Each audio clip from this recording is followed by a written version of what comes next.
ક્યારેક ક્યારેક હારમાં પણ જીત હોય છે. આજે આપણે જોશું હનુમાનજી હારીને પણ કેમ જીતી ગયા. બોલો જય શ્રી રામ, જય બજરંગબલી. અક્ષય કુમારના વધના સમાચાર રાવણ પાસે પહોંચ્યા ત્યારે એના અંતરને અસહ્ય આઘાત લાગ્યો. અસહ્ય આઘાત અને ભયંકર ક્રોધ બંને લાગણીઓના આવેગે એને ગાંડા જેવો બનાવી દીધો. જમીન પર જોરથી પગ પછાડી ગર્જના કરતો એ બોલ્યો, મેઘનાથ, હવે તો ઇન્દ્રને પરાસ્ત કરનાર મેઘનાથ જ આ વાનરને માત કરી શકશે. મેઘનાથને જલ્દી બોલાવી લાવો. રાક્ષસ રાજને વિનયપૂર્ણ પ્રણામ કરતા મેઘનાથ બોલ્યો, પિતાજી, મેઘનાથ આપની સેવામાં હાજર છે. નાના ભાઈ અક્ષયના અવસાનના સમાચાર સાંભળતા જ હું તો નિત્યક્રમ અધૂરો મૂકી દોડી આવ્યો છું. મને અત્યારે અશોક વાટિકામાં જવાની આજ્ઞા આપો. પિતાજીએ અધમ વાનરના રક્તનું હું પાન કરીશ, ત્યારે જ હૈયામાં જલી રહેલા ભાઈના વેરની આગ શાંત પડશે. મેઘનાથ તરફ શ્રદ્ધાભરી દ્રષ્ટિ કરીને રાવણ બોલ્યો, બેટા, તારા સામર્થ્યમાં, તારી યુદ્ધ શક્તિમાં, તારી યુદ્ધ કુશળતામાં મને અખૂટ શ્રદ્ધા છે.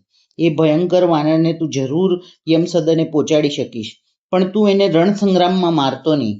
પિતાજી, મેઘનાથ બોલ્યો, આપણી સેનાની બંને પાંખનો ખાત્મો બોલાવી દેનારે ભયંકર વાનર તરફ દયા ઉપડી રહી છે કે શું? તમારા લાડકા દીકરાનું, મારા પ્યારા નાના ભાઈનું રક્ત હજી ધરા પરથી સુકાયું પણ નથી. એના મારતલ તરફ તમારા હૃદયમાં દયાનું ઝરણું વહેવા માંડ્યું છે કે શું? ના મેઘનાથ, ના, રાવણ ભ્રુકુટી ચડાવી બોલ્યો. એ ભયંકર વાનર માટે તો મારા હૈયામાં ક્રોધનો દાવાનળ સળગી રહ્યો છે, પણ મારે એને નજરે જોવો છે. આ કોઈ ભેદી વાનર લાગે છે. મારે એનો ભેદ જાણવો છે. ભેદ જાણ્યા પછી તો મારે એને રીબાવીને મારો છે. આ ત્રિભુવન વિજેતા રાવણના રાજ્યમાં આવો ઉલ્કાપાત અત્યાર સુધીમાં પહેલી વાર થયો છે. લંકા સામે નજર કરવાની દૃષ્ટતા અત્યાર સુધીમાં અધમ વાનર સિવાય કોઈ બીજું કરી જ નથી શક્યું. આ વાનર જ મને આજે સ્વપ્નમાં પણ પજવી રહ્યો હતો. આશ્ચર્ય પામીને મેઘનાથ બોલ્યા, સ્વપ્નમાં આ વાનર તમને દેખાયો હતો? સ્વપ્નની ભ્રામિક વાતો તમે ક્યારથી માનવા માંડ્યા? હોઠ પર ફરફરતી મૂછનો છેડો દાંત નીચે દબાવતા રાવણ બોલ્યો, એ વાત નવરાશે કરીશું. અત્યારે તો તું હવે જલ્દી અશોક વાટિકા તરફ ઉપડ. એ વાનરને બંધનમાં બાંધી મારી પાસે લઈ આવ. પિતાની આજ્ઞા શિરે ચડાવી મેઘનાથ રાવણ ફરતી 3 વાર પ્રદક્ષિણા કરી. રાવણે હાથની સંજ્ઞા દ્વારા આશીર્વાદ આપતા એના વિજય માટે શુભકામના દર્શાવી. મેઘનાથ ખૂબ પરાક્રમી હતો. રાવણના ત્રિભુવનના વિજયમાં ઘણો ખરો યશ મેઘનાથના ફાળે જતો હતો. પોતાના તેજસ્વી રથમાં બેસી મેઘનાથ અશોક વાટિકા તરફ ચાલી નીકળ્યો. મેઘનાથની પાછળ પાછળ રાક્ષસોની સેના પણ ચાલી નીકળી. અશોક વાટિકા થોડી દૂર રહેતા જ મેઘનાથ સિંહ ગર્જના કરે એવી ગર્જના કાને પડતા જ હનુમાનજીને ખ્યાલ આવી ગયો કે હવે મારી સાથેના રણસંગ્રામમાં રાક્ષસ રાજે તિલોકમાં તરખાટ મચાવનાર મેઘનાથને ઉતાર્યો લાગે છે. હનુમાનજી તો લોહસ્તંભ હાથમાં પકડી આકાશમાં ઉડ્યા. મેઘનાથે શરસંધના કરી. ખૂબ જ જોરથી એક તીર હનુમાન તરફ છોડ્યું. એ તીર હનુમાનજીના પગે વાગ્યું. પગમાંથી રક્તધારા ધરતી પર વહેવા લાગી. વિરાટ કાયા ધારણ કરેલા હનુમાનજી જોરથી મેઘનાથના રથ પર કૂદ્યા. રથના તો ત્યાં ને ત્યાં જ ચૂરા થયા. લોહસ્તંભનો મરણતોલ ફટકો સારથીના માથે પડતા જ એ તો ત્યાં ને ત્યાં ભયંકર ચીસ પાડી મૃત્યુ પામ્યો. મેઘનાથને મદદ કરવા દોડી આવેલા રાક્ષસોને હનુમાનજીએ લાઠીના ચક્રવ્યૂહ દાવની માફક લોહસ્તંભમાં ફેરવતા ફેરવતા યમસદન પહોંચાડી દીધા. અત્યાર સુધી ફેલાયેલા યુદ્ધમાં મેઘનાથ આવી પ્રલયકારી યોદ્ધા ક્યારે જોયો નહોતો. પળભરમાં તો એ પણ મુગ્ધ બની વાનરનું પરાક્રમ જોઈ રહ્યો. મેઘનાથની નજર વાનરના પગ તરફ ગઈ. પગમાંથી વહેતું લોહી બંધ થઈ ગયું હતું. મેઘનાથે છોડેલું ભયંકર બાણ નિષ્ફળ નીવડ્યું હતું. વાનર તો ખૂબ જ સ્ફૂર્તિથી રાક્ષસોને મોતના મુખમાં ધકેલી રહ્યો હતો. માત્ર લોહસ્તંભને સહારે યુદ્ધ ખેલી રહેલા વાનરને જોઈ ઘડીભર તો મેઘનાથની છાતીના પાટિયા પણ બેસી ગયા. પણ મેઘનાથ યોદ્ધો હતો, શક્તિશાળી હતો, ધનુર્વિદ્યાનો નિષ્ણાંત હતો. હજારો યુદ્ધ ખેલી ચૂકેલા મેઘનાથના મનમાં પ્રકાશનો ઝબકારો થયો. બ્રહ્માસ્ત્ર વિના આ વાનર મારવો મુશ્કેલ છે. બ્રહ્મદેવનું આવાહન કરી બ્રહ્માસ્ત્ર ધનુષ્ય પર ચડાવ્યું. હનુમાનજીએ પણછ પર ચડેલું બ્રહ્માસ્ત્ર દૂરથી જોયું. બાલ્યાવસ્થામાં સૂરજને ફળ સમજીને એનો આહાર કરવા હનુમાનજી આકાશમાં ઉડ્યા હતા ત્યારે બ્રહ્મદેવે એમને આશીર્વાદ આપતા કહ્યું હતું, બેટા, મારું બ્રહ્માસ્ત્ર પર તને કાંઈ જ અસર નહીં કરી શકે. હનુમાનજીએ બાલ્યાવસ્થાની એ વાત યાદ આવી ગઈ. પણ બ્રહ્માસ્ત્રને મેઘનાથના ધનુષ પર ચડેલું જોતા જ હનુમાનજીને વિચાર આવ્યો. બ્રહ્માસ્ત્રને વશ હું નહીં થાઉં તો બ્રહ્માદેવનો મહિમા ત્રણેય લોકમાં ઓછો થઈ જશે. બ્રહ્માસ્ત્રનું માન તો મારે રાખવું જ જોઈએ. રાક્ષસ સેનાનું માપ તો બરાબર કાઢી લીધું. હવે ખુદ રાક્ષસ રાજનું માપ કાઢવું હોય તો મારી તરફ આવી રહેલા બ્રહ્માસ્ત્રથી બંધાઈ જવું જોઈએ. વીજળી વેગે આ વિચારો હનુમાનજીના મસ્તકમાં ઘૂમી રહ્યા હતા અને મેઘનાદના જમણા હાથે ખેંચાયેલી પણ જ બ્રહ્માસ્ત્રના બાણને જોરથી હનુમાનજી તરફ ફેંક્યું.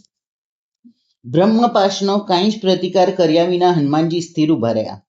બ્રહ્મપાશનો સ્પર્શ થતાં જ એના બંધનમાં બંધાઈને જમીન પર પટકાયા. ભયંકર વાનરને બ્રહ્મપાશમાં બંધાઈને જમીન પર પટકાયેલા જોઈ રાક્ષસો એના તરફ ઘસી ગયા. બંધનાવસ્થામાં પડેલા વાનરને કોઈ લાત મારવા લાવ્યા, કોઈ એના પર મુષ્ટિ પ્રહાર કરવા લાગ્યા, કોઈ ગાળોનો વરસાદ વરસાવવા લાગ્યા. કેટલાક રાક્ષસો પોતાની ધૂણા બતાવે એમના પર ધૂળ અને કાંકરા ઉડાડવા લાગ્યા. ધરણી પર ઢળી પડેલા હનુમાનજી પાસે મેઘનાદ આવે એ પહેલા જ બળવાન રાક્ષસોએ હનુમાનજીને દોરડાથી સજ્જડ બાંધી દીધા. રાક્ષસોની આ મૂર્ખતા જોઈ મનમાં ને મનમાં એમના પર ખૂબ જ ક્રોધે ભરાઈ મેઘનાદ બોલ્યો, મૂરખના સરદારોને એટલીય ખબર નથી કે બીજું બંધન પડતા બ્રહ્મપાશનું બંધન નકામું નીવડે છે. બંધનાવસ્થામાં ભૂમિ પર પડેલો વાનર કશી ચેષ્ટા કરે છે એના પર સંપૂર્ણ ધ્યાન કેન્દ્રિત કરી મેઘનાદ મનમાં ને મનમાં સમસમી રહ્યો. વાનરને બીજું બંધન બાંધવાથી બ્રહ્મપાશનું બંધન છૂટી ગયું હતું. મેઘનાદ શાસંક દ્રષ્ટિથી ધરતી પર ઢળેલા વાનર તરફ એકીટશે જોઈ રહ્યો હતો. ફરીથી બ્રહ્મપાશનું બાણ આ જ વાનર પર ચડાવી શકાય તેમ નહોતું. બ્રહ્મપાશ સિવાય બીજો કોઈ શસ્ત્ર વાનરના તાબે થાય એમ નહોતો. ઘડીભર તો મેઘનાદને થઈ ગયું કે મળેલો વિજય પરાજયમાં પરિણામ્યા વિના રહેશે નહીં. પણ પવનપુત્ર હનુમાનજી તો બ્રહ્મપાશથી ખરેખર ડરી ગયા હોય એવો દેખાવ કરવા લાગ્યા. પોતે હજી એ બ્રહ્મપાશના બંધનમાં હોય એમ શીતલી પગે ઊભા હતા. મેઘનાથે વાનરની મૂર્ખતા પર મનને મનમાં હસતા કહ્યું, ચાલો આ બંદીવાનને મહારાજના દરબારમાં લઈ ચાલો. 10-12 રાક્ષસો દોરડે બંધાયેલા હનુમાનજીને રાજસભા તરફ ખેંચવા લાગ્યા. હનુમાનજી પણ એમને અનુકૂળ થઈ જાય એમની પાછળ પાછળ અનુસરવા લાગ્યા. વાનર વિકરાળ હતો, જોરદાર હતો, એનું યુદ્ધ કૌશલ્ય પણ ગજબનું હતું. મેઘનાથને પાક્કી શંકા હતી કે બ્રહ્મપાશનું બંધન હવે રહ્યું નથી. એની વાનરને પૂરેપૂરી ખબર છે. અમને બ્રહ્મા રાખી છૂટી જવાનો મોકો શોધવા માટે પોતે મંદબુદ્ધિ છે એવો દેખાવ તે કરી રહ્યો છે. વાનર અડધે રસ્તે હાથ તાળી આપીને છટકી ન જાય એની ચોકી રાખવા મેઘનાથ એની પાછળ ચાપતી તપાસ રાખતો ચાલી રહ્યો હતો. હનુમાનજી હૈયે હરખાવા લાગ્યા. ચાલો આજે દશાનંદ સાથે મુલાકાતનો લાભ મળશે. ઘણા વખતની ઈચ્છા આજે પરિપૂર્ણ થશે. પાછળ રહે મેઘનાથ બીજી આજ્ઞા ફરમાવી. વાનરને આખી નગરીમાં ફેરવવો છે જેથી નગરવાસીઓને જાણ થાય કે એમના સ્વજન યોદ્ધાઓનો સંહાર કરનાર વાનરને વશ કરી આપણે બંદીવાન બનાવ્યો છે. મેઘનાથની આજ્ઞા તો હનુમાનજીને મન ભાવતું હતું ને વૈદે કહી દીધું એવી લાભદાયી નીવડી. ચાલો લંકા નગરીને દિવસના અજવાળામાં ધારી ધારીને જોવાશે. એના રસ્તાઓથી અને આડમાર્ગથી માહિતીગાર થવાશે. માર્ગમાં કયે કયે સ્થળે યંત્રોની કરામત ગોઠવેલી છે એ પણ જાણી લેવાશે. બંદીવાન વાનરોનો વરઘોડો મેઘનાથની આજ્ઞાથી નગરની ગલીએ ગલીએ ફરવા લાગ્યો. નગરવાસીઓ વાનર પર ખરેખર ઉશ્કેરાયા હતા. રાક્ષસની જાત હોવાથી દયા જેવો છાંટો તો એમના હૈયે હોય જ નહીં. એમાંય આ વાનરે તો એમના સગાવાલા સ્વજનો સ્વધામ પહોંચાડ્યા હતા. નગરવાસીઓ આવી આવીને વાનરને સતાવા લાગ્યા.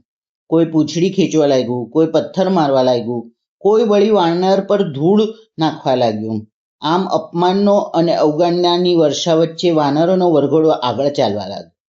મેઘનાથ પણ નગરીના વાસીઓને વારવાનો જરાય પ્રયત્ન કર્યો નહીં. અભિમાની બાપનો એ ઘમંડી પુત્ર હતો. એની પાસે શત્રુ પ્રત્યેના શિષ્ટાચારની આશા તો ક્યાંથી રાખી શકાય? સ્વામીનું કાર્ય કરવા નીકળેલા હનુમાનજી પ્રેમ ભાવે આ બધા અપમાન સહી રહ્યા હતા. કાલે જોશું રાવણ અને હનુમાન જ્યારે પહેલી વાર મળ્યા ત્યારે શું થયું. બોલો જય શ્રી રામ, જય બજરંગબલી.